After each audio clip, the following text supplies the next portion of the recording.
5월 29일 주일 저녁 예배 성도와 함께하는 요한계시록 함께 나누도록 하겠습니다. 오늘은 요한계시록 19장 1절부터 21절까지의 말씀을 가지고 할렐루야라는 제목으로 나누도록 하겠습니다. 앞으로 3번에서 4번 정도면요 우리가 계시록이 마치게 될 것인데요.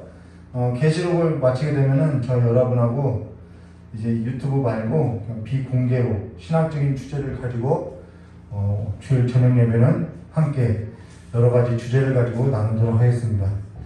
오늘 1절과 3절 말씀 보도록 하겠습니다.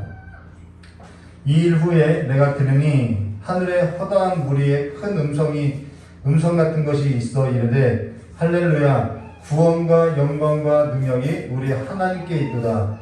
그의 심판은 참되고 의로운지라. 음행으로 땅을 더럽게 한 큰 음녀를 심판하사, 우리가 앞서서 음녀에 관해서 보았죠.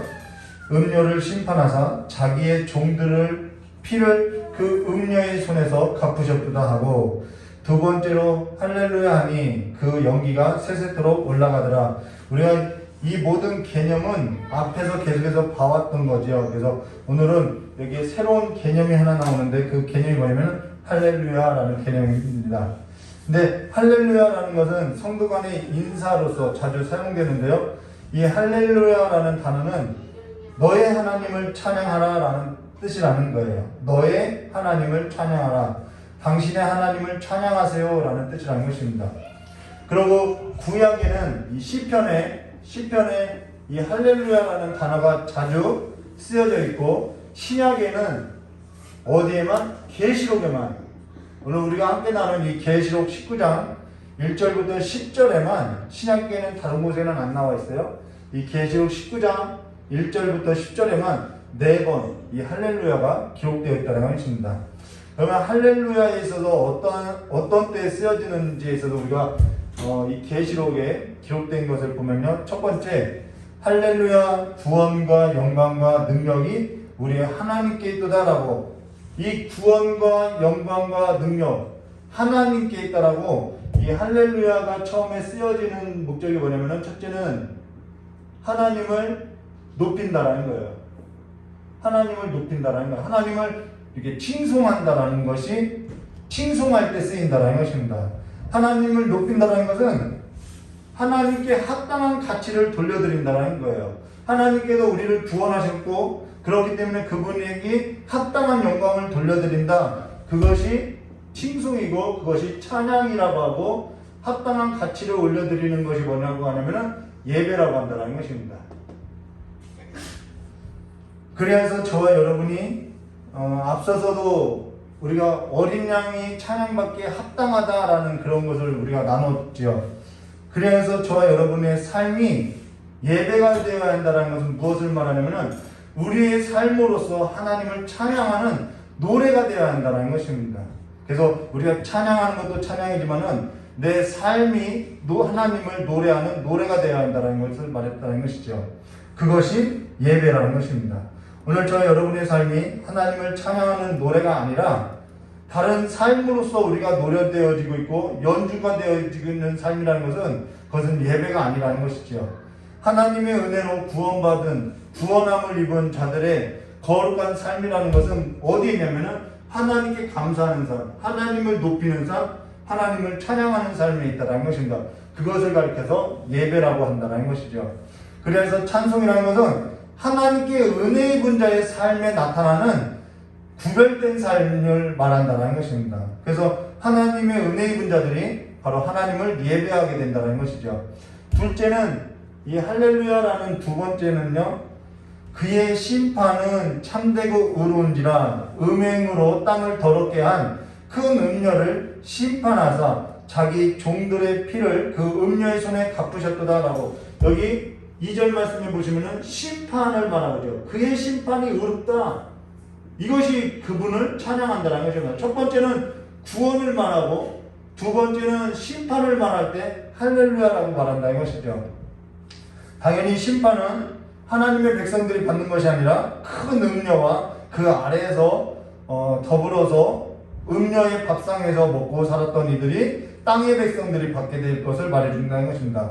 그래서 여기 두 번째로 할렐루야 하니 그 연기가 세세토록 올라가더라라는 것은 그의 심판이 참되고 의로운지라 라고 이해하는데, 우리가 앞서서 무엇을 보았냐면은 이 소돔과 고모라, 이 바벨론이 소돔과 고모라 같다라고 이야기했죠. 그러면서 무엇과 비교했냐면은 연기가, 소돔과 고모라가 멸망할 때 어떻게 했냐면은 연기가 옹깃가마의 연기같이 이 연기가 이렇게 불에 타서 치솟았다라고 우리가 보았다는 것이죠.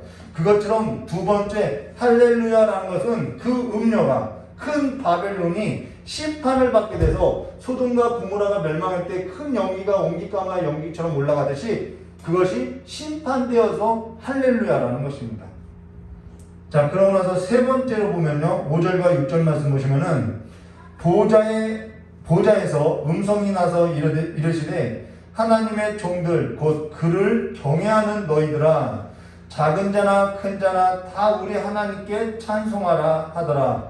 또 내가 들으니 허다한 무리의 음성과도 같고 많은 물소리와도 같고, 이거 다 앞에서 개념에 관해서 설명했던 거죠. 그래서 그냥 넘어가도록 하겠습니다. 큰 우레소리와도 같은 소리로 이르되 할렐루야, 주 우리 하나님 곧 전능하신 이가 통치하신다. 네, 통치라는 것입니다. 그래서 이 할렐루야가 쓰일 때는 언제냐면은 하나님의 구원을 노래하고 하나님의 심판을 노래하고 하나님께서 통치한다라는 것을 노래할 때 할렐루야라고 한다라는 것이죠. 그냥 우리가 그냥 성도 간의 인사로서 할렐루야 할 수도 있지만은, 그 할렐루야라는 것은 본래 누구에게만 쓰여질 수 있느냐면은 구원과 심판과 통치를 하는 하나님께만 올릴 수 있는 것이 할렐루야라는 것입니다. 우리가 그 정도는 우리가 알아야겠지요.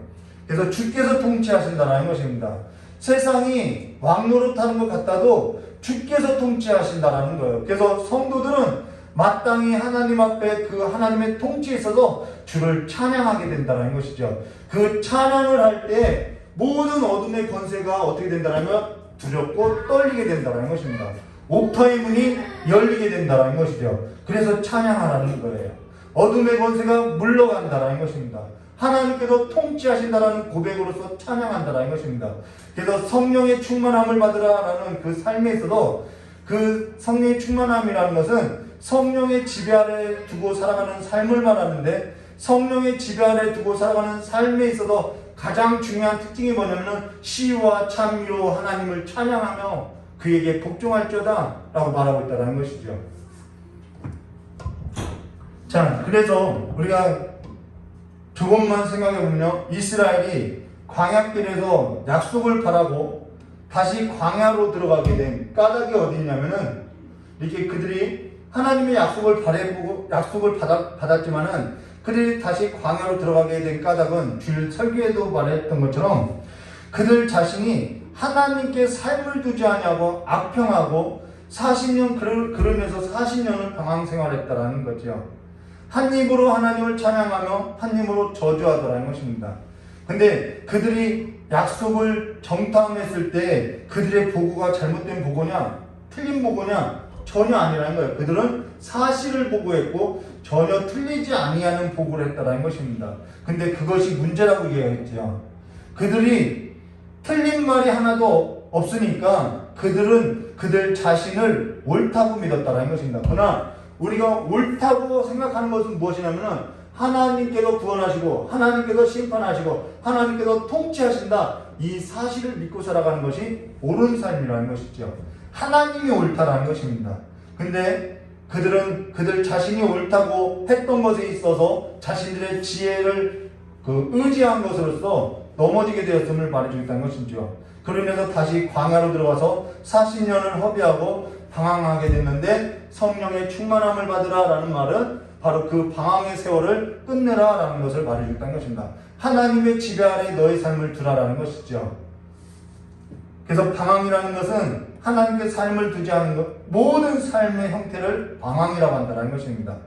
그들은 주의 날을 보기를 싫어했음을 말해줬던 것이죠. 그러고 나서 우리가 네 번째로 4절, 5절을 먼저 했어야 하는데 순서가 바뀌었어요. 우리 4절과 5절을 다시 보시면은 4절과 5절에요. 또 24 장로와 네 생물이 엎드려 보좌에 앉으신 하나님께 경배하여 이르되, 우리가 앞서서 계시록의 보좌라는 개념 중요하다고 했죠. 그 보좌의 개념이 뭐냐면 그 보좌로부터 구원과 심판과 통치가 이루어진다라는 것을 우리가 앞서서 이 보좌의 개념을 봤죠.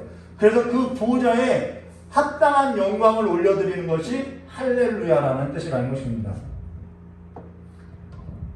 그럼 4절과 5절 말씀 보도록 하겠습니다. 또 24 장로와 네 생물이 엎드려 보좌에 앉으신 하나님께 경배하여 이르되 아멘 할렐루야 하니, 보좌에서 음성이 나서 이르되 하나님의 종들 곧 그를 경외하는 너희들아, 작은 자나 큰 자나 다 우리 하나님께 찬송하라 하더라 라고. 여기에는 할렐루야라고 하는데 네 번째는 아멘이라는 수식어가 붙어있더라는 것입니다. 아멘 할렐루야라고 이야기했죠.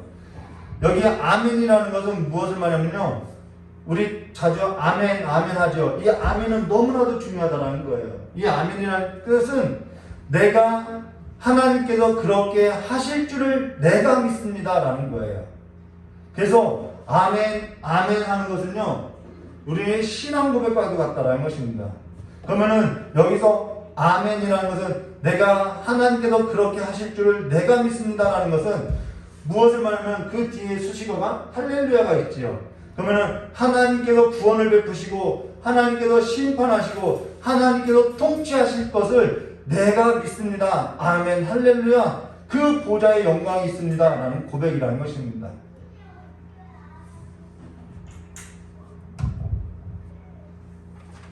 그래서 이 말은 내가 이 사실에 있어서 내가 믿습니다라는 고백을 말하고 있다는 것이죠. 그러고 나서 우리 7절과 10절 말씀부터 했습니다. 우리가 즐거워하고 크게 기뻐하며 그에게 영광을 돌리세. 이제 나오죠.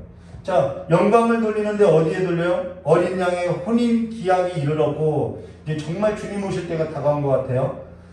그 양이 이르렀고 그의 아내가 자신을 준비하였으므로, 여기에 혼인 기약이 이르렀다고 했는데 아내라고 표현하고 있다는 것이죠. 이거는 유대인의 결혼법에 의하면 유대인은 신부 집에서 결혼을 한 번 하고 신랑 집에서 결혼을 한 번 한다는 것입니다. 그래서 신부 집에서 이미 결혼을 한 것을 정혼이라고 하는데 이때부터 법적인 아내라는 거예요. 근데 이제는 1년이라는 기간을 두고 이제 신랑 집에서 두 번째 결혼식을 하는데 이때도 아내이고 이때도 아내이죠. 사실상 법적인 아내임을 말해줬다는 것입니다.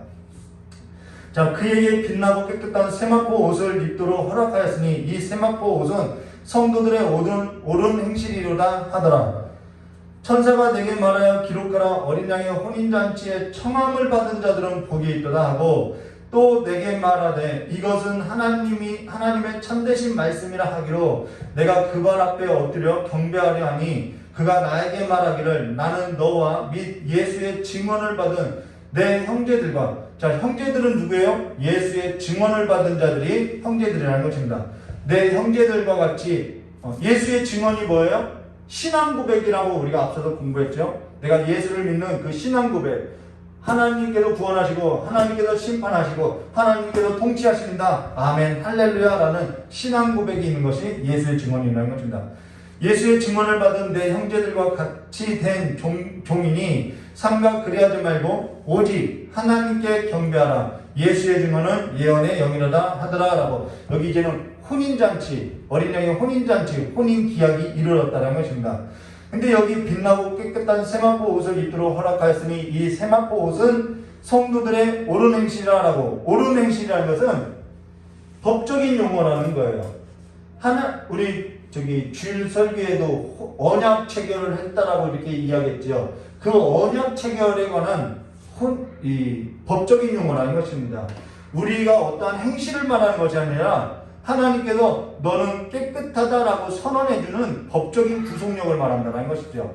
자, 그러고 혼인잔치에 입을 예복, 우리 맨날 예복하죠. 이 예복은 내가 준비하는 것이 아니라 누가 준비하냐면 이 혼인잔치의 주최 측에서 준비하는 옷이라는 거예요. 내가 준비해서 입고 가는 옷이 아니라 어린 양의 혼인잔치에 있어서 주관하시는 하나님께서 예비하신 옷이 바로 이 잔치 옷이라는 것입니다. 우리의 정서하고는 좀 다르죠.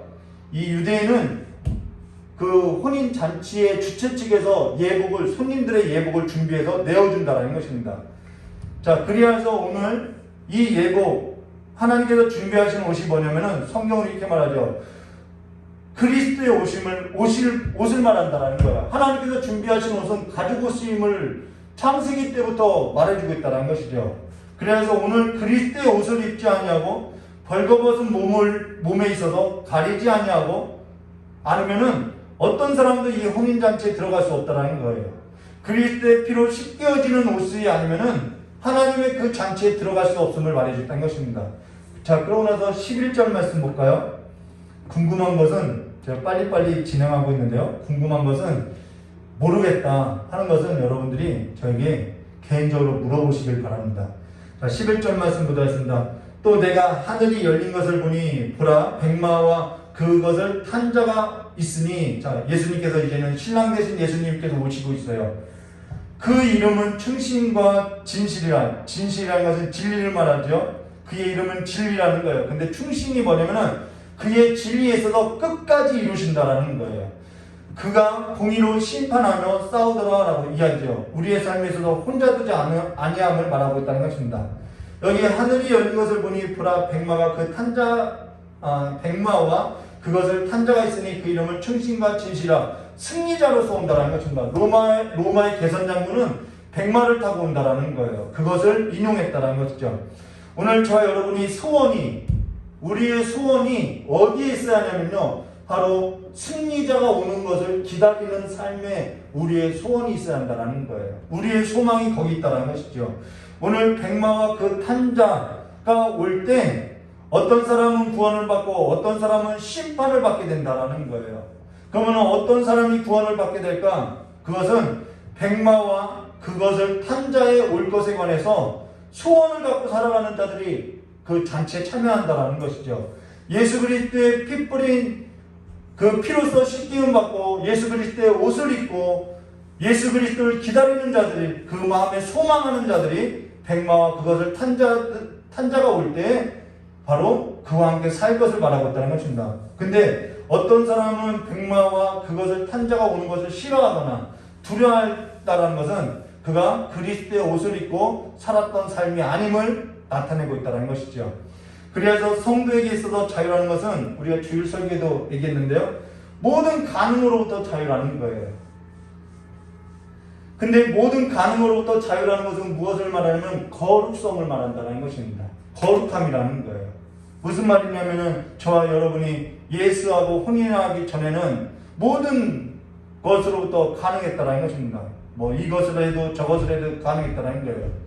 마귀와 혼인을 하고 살던, 더러운 귀신들하고 혼인을 살던, 누구와 혼인을 살고 하던 그냥 가능했던 일이라는 것이죠. 근데 예수님께서 저와 여러분을 사랑하셔서 그의 피로 씻겨서 그의 옷을 입히고 그의 신부로서 우리를 부르셨다는 것입니다. 저와 여러분은 예수 그리스도의 혼인관계로서 그 어린 양의 잔치에 참여할 자들인 것이죠. 그리하여서 모든 가능으로부터 우리는 자유케 됐다는 것은 우리의 삶은 신랑 대신 예수밖에 없다는 것이죠. 그래서 그 예수를 기다린다는 것입니다. 그 기다리는 삶의 태도를 가리켜서 뭐라고 하냐면 거룩이라고 한다는 것이죠. 거룩이라는 단어는 물론 행실적인 것도 거룩이라고 할 수 있겠지만은 여기 성경에서 말하는 거룩은 관계의 개념이 있다는 것입니다. 그러면 어떤 것이 가장 거룩한 것이냐? 오직 예수 그리스도께 붙들린 삶. 그래서 그들에게 있어서 소망이라는 것은 무엇이냐? 오직 내 신랑 되신 예수가 다시 오시는 길. 그러면은 그들의 삶은 어떠하냐?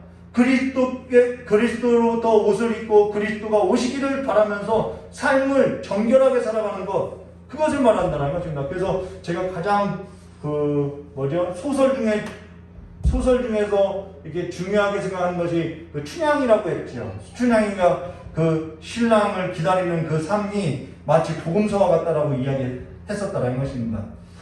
그리고 주께서 저와 여러분을 이제는 예수님께서 지으신 그 거처로, 혼인집으로 우리를 불러들이신다는 것이죠. 불러들이면 끝나느냐? 끝나지 않아요. 주님께서 본인이 지으신 예수님께서 처소를 예비한다고 했죠. 그 처소로 들어갈 때 이제는 그 처소에 들어가서 혼인잔치가 베풀어지는데 그 혼인잔치가 베풀어지면은 이제는 신랑하고 신부가 합방을 한다라는 거예요. 합방을 하고 나면은 그 신랑이 아침에 딱 나와서 뭐라고 하면은 내 아내는 거룩하였다라고, 내 아내는 정결하였다라고 선언하게 되는데 그 선언이 없으면은 수치와 부끄러움을 당한다는 것입니다. 그래서 이 땅에서 살아갈 때 거룩하게 살아야 한다는 거예요. 예수 그리스도를 바라고 삶을 정돈하면서 살아야 한다는 것입니다. 자, 12절과 13절 말씀 보도록 하겠습니다. 그 눈은 불꽃과 같고 그 머리는 많은 관들이 있고 또 이름이 쓴 것 하나가 있으니 자기밖에 아는 자가 없고 또 그가 피 뿌린 옷을 입었는데 그 이름은 하나님의 말씀이라 칭하더라 라고. 하나님은 그냥 심판하는 것이 아니라 하나님의 말씀을 갖고 심판한다는 것입니다. 근데 여기 머리에 많은 관들을 썼다라는 것은 당시 로마 사람들이 영토를 확장했는데 그때마다 지역마다 왕이 있을 거 아니, 왕이 있는데 그 왕들의 면류관을 뺏어서 이렇게 써가지고 개선식을 했다라는 것이죠. 바로 그 내용이라는 것입니다. 그래서 여기 그가 피 뿌린 옷을 입었는데 라는 것은 예수님의 부활을 말하는 것이 아니라 예수님께서 악인들을 심판하는 그 악인들의 피가 튀겼다라는 것을, 그래서 전쟁이 치열했음을 말해준다는 것이죠. 이사야서 63장 3절과 6절 말씀 보도록 하겠습니다. 만민 가운데 나와 함께 한 자가 없이 내가 홀로 포도주 틀을 밟았는데 내가 노함으로 말미암아 무리를 밟았고 분함으로 말미암아 짓밟았으므로 그들의 선혈이 내 옷에 튀어 내 의복이 다 더럽혔으니 바로 이 말이죠. 이는 내 원수 갚는 날이 내 마음에 있고 내가 구속할 해가 왔으나 내가 본즉 도와주는 자도 없고 붙들어주는 자도 없으므로 이상히 여겨 내 팔이 나를 구원하며 내 분이 나를 붙들었습니다. 내가 노함으로 말미암아 만민을 밟았으며 내가 분함으로 말미암아 그들을 취하게 하고 그들의 선혈이 땅에 쏟아지게 하였더라라고. 이 원수 갚는 날에 바로 그 원수들의 피가 튀었음을 말해줬다는 것이죠. 자, 그럼 14절과 16절 말씀 보겠습니다. 하늘에 있는 군대들이 희고 깨끗한 세마포 옷을 입고 백마를 타고 그를 따르더라. 이게 성도들의 삶이지요. 그의 입에서는 예리한 검이 나오니 그것으로 만국을 치겠고 친히 그것들을 철정으로 다스리며 또 친히 하나님 곧 전능하신 이의 맹렬한 진노의 포도주들을 밟겠고 그 옷과 그 다리에 이름이 쓴 것이 있으니 만왕의 왕이요 만주의 주더라 하더라. 이게 성도들의 고백이라는 것입니다. 예수의 증언이라는 거예요. 하늘에 있는 군대들이 희고 깨끗한 세마포 옷을 입고 누구를 따라요?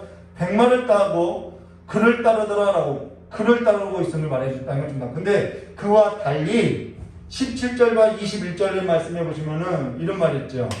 또 내가 보니 한 천사가 태양 안에 서서 공중에 나는 모든 새를 향하여 큰 음성으로 외쳐 이르되 와서 하나님의 큰 잔치에 모여 왕들의 살과 장군들의 살과, 이게 전쟁터에 가면은 이 시신들이 널려 있죠. 적군의 시신들이 널려 있으면은 새들이 이렇게 왕래하면서 그 주검을 먹는 그림을 말하고 있다는 것입니다. 왕들의 살과 장군들의 살과 장사들의 살과 말들과 그것을 탄 자들의 살과 자유인들이나 종들이나 작은 자나 큰 자나 모든 자의 살을 먹으라 하더라. 또 내가 보니 그 짐승과 그죠 땅의 임금들과 그들의 군대들이 모여 그 말탄 자와 그 군대와 그 앞에서 다 개념들을 우리가 보았죠. 더불어 전쟁을 일으키다가 짐승이 잡히니 그 앞에서 표적을 행하던 거짓 선지자도 함께 잡혔으니 이는 짐승의 표를 받고 그의 우상에게 경배하던 자들을 표적으로 미혹하던 자라. 이 둘이 상체로 유황불 붙든 못에 던져지고 그 나머지는 말탄 자의 입으로 나오는 검의 죽음에, 이게 하나님의 말씀으로 심판받았다는 거죠.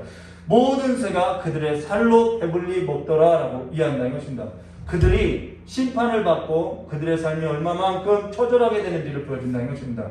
여기에 두 가지 진영을 보여주고 있죠. 그리스도의 옷을 입고 그리스도를 따라서 하나님의 말씀을 지켰던 그리스도인들의 삶과 또한 그리스도의 옷을 입지 않고 벌거벗은 몸을 가지고 거짓 선지자와 짐승의 표를 받고 우상을 따라 하나님의 말씀을 지키지 아니하고 그리스도 바깥에서 살았던 삶과 명확하게 구분하고 있다는 것입니다.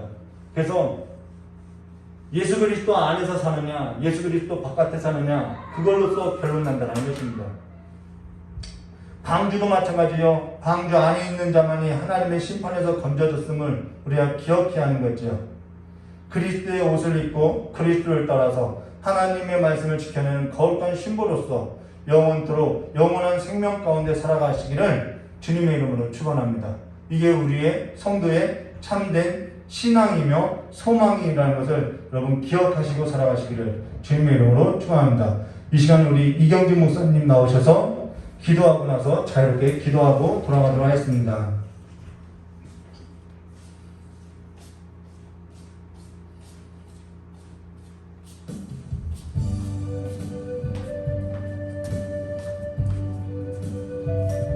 같이 기도하겠습니다. 만세전에 우리를 택하시고 부르셔서 사망 가운데서 건지시고 주의 자녀로서 이 땅에서 하나님의 나라를 지키며 하나님의 나라를 넓히는데 아버지 우리를 쓰시기 위하여 작정하고 택하여 주신 아버지 하나님 은혜와 사랑을 감사를 드립니다. 하나님 아버지 오늘 이 예배 가운데 우리에게 주신 이 생명의 말씀이 우리의 심령 가운데 기억되어지고 새겨지고 살아 역사하는 말씀이 되도록 은혜 내려주시옵소서. 그래서 아버지 진리가 어두워져가고 죄악에 관영하고 아버지 주님을 부르짖는 자들의 소리가 끊어지고 아버지 예배 소리가 끊어져가는 이 시대에 하나님 아버지의 그리스도의 정결하고 순결한 신부로서 주님 오실 날을 끝까지 기다리며 예비하며 준비하며 주님 다시 오실 길을 준비하는 하나님의 거룩하고 순결한 신부로서의 믿음을 잘 지키며 한 주간을 살아낼 수 있도록 우리 귀한 성도들을 축복하여 주시기를 원합니다. 아버지를 축복하여 주시되 특별히 하나님 성령께서 우리를 깨우쳐 주시고 우리에게 분별할 수 있는 은혜를 더하여 주셔서 아버지의 음성과 세상의 소리를 분별하게 하시고 그 소리가 분별될 때에 육신에 썩어져가는 욕망을 따라 세상 길로 달려가지 아니하고 우리의 발걸음을 붙들어 주시고 우리의 발목을 붙들어 주셔서 아버지께로 돌이켜 다시 한번 아버지께로 달려나가는 믿음들이 될 수 있도록 주님 축복하여 주옵소서. 유혹이 없어지기를 바라는 이상한 믿음을 가지고 사는 것이 아니라 유혹을 이길 수 있는 십자가의 능력을 붙들고 주님 바라보며 승리하는 우리 귀한 성도들 다 될 수 있도록 주께서 한 주간 마음과 생각의 모든 출입을 지켜주시며 아버지와 주님께서 우리의 모든 형편과 처지를 살피사 주께서 우리의 가운데 주님 아버지 은혜를 베풀어 주시고 지키시고 보호하여 주셔서 아버지 세상 가운데서 하나님의 자녀로서 당당히 맞서 세상과 싸워 이기는 귀한 하나님의 거룩한 군대로 설 수 있도록 주께서 은혜 내려주시기를 간절히 원하오며 거룩하고 존귀하신 예수 그리스도의 이름으로 축복하며 기도드리옵나이다. 아멘. 다 같이 자유로 기도하고 돌아가도록 하겠습니다.